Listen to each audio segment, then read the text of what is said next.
Muy buenas. Hoy vamos a sumergirnos en un principio de la escritura de guiones que, es tan profundo que a menudo se nos pasa por alto. Y es una de esas ideas que de verdad pueden cambiar por completo nuestra forma de contar historias.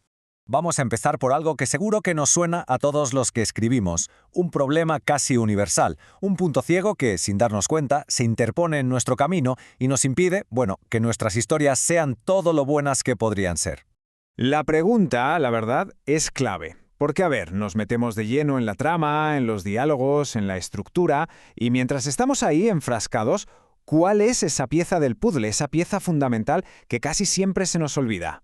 Pues ahí está, justo ahí está la clave. El simple hecho de escribir, esa concentración máxima en los detalles, puede hacer que perdamos la perspectiva de lo que estamos construyendo en realidad. Es el clásico, nos fijamos tanto en los árboles que se nos olvida que estamos creando un bosque entero.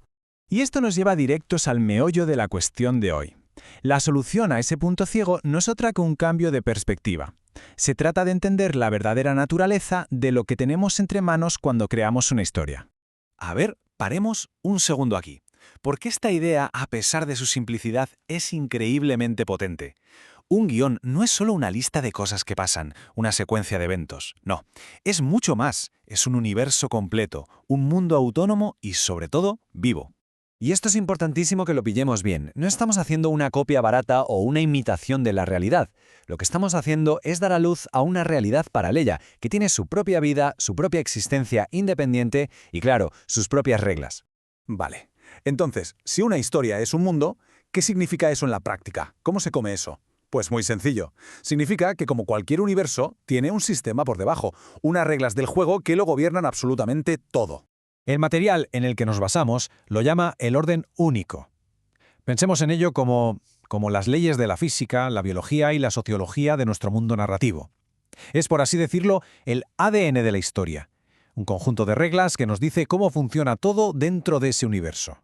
¿Y este orden único de qué está hecho? Pues de varias cosas. Primero, de gente real con sus personalidades, sus taras, sus virtudes. Luego, de la red complejísima de relaciones que tienen entre sí. También de los conflictos que sí o sí van a surgir de cómo son ellos, creando una especie de cadenas de las que no pueden escapar. Y por último, un sistema de causa y efecto que es único y exclusivo de ese mundo. Y aquí viene lo más curioso, un giro que es fascinante. Aunque seamos, en teoría, los creadores de todo esto, el mundo que hemos puesto en marcha es tan complejo que es imposible, de verdad, imposible, conocerlo del todo. Crece más allá de nuestro control, y eso lo cambia todo. Redefine por completo nuestro papel en este juego. Así que pasamos de ser creadores a ser custodios. Nuestro trabajo ya no es ser una especie de Dios todopoderoso, sino más bien el guardián, el protector más atento de este nuevo mundo que ha nacido. Entonces, para que quede claro, la idea con la que nos solemos equivocar es pensar que somos un creador todopoderoso que lo controla todo, cada detalle. Pero no, el verdadero papel, el que de verdad funciona, es el de un observador atento. Nuestra tarea principal es entender el sistema que ha nacido, y a partir de ahí, respetar sus reglas. Y esto, en la práctica, se traduce en 4 pasos muy claros. Primero, observar, pero observar de verdad, con atención a los personajes, a cómo se relacionan, a su entorno. Segundo, comprender, o sea, analizar cómo funciona ese orden único del que hablamos. Tercero, respetar. Esto es clave, no podemos forzar a los personajes o a la trama a hacer cosas que no tienen sentido dentro de su mundo. Y cuarto, mantener la integridad de ese mundo por encima de todo.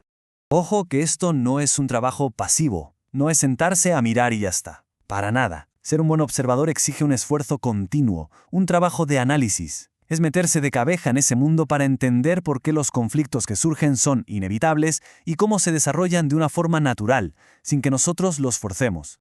Y con todo esto llegamos a la conclusión lógica de toda esta filosofía.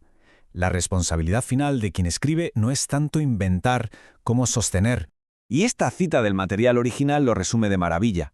Fijaos en la palabra vibrante. Porque esa es la clave. El orden de este mundo no es algo estático, no es una foto fija. Está vivo, se mueve, evoluciona. Y nuestro trabajo es precisamente proteger esa vitalidad, esa energía. Al final del día, ¿qué conseguimos con esto? Pues el resultado de asumir este deber es una historia que se siente de verdad, auténtica. Cuando respetamos ese orden único, la historia avanza con una sensación de coherencia, de integridad, que es inquebrantable. Y es que las cosas no pasan porque sí, porque lo dice el guión, sino que surjan de forma orgánica de la propia naturaleza de ese mundo. Así que vamos a terminar con una pregunta, para darle una vuelta. La próxima vez que escribamos una historia, o incluso cuando estemos viendo una película o una serie, merece la pena pararse a pensar cuáles son las reglas del juego aquí, las verdades, la lógica interna que hace que este universo funcione. Porque es justo ahí, en su orden único, donde vamos a encontrar el verdadero corazón de la historia.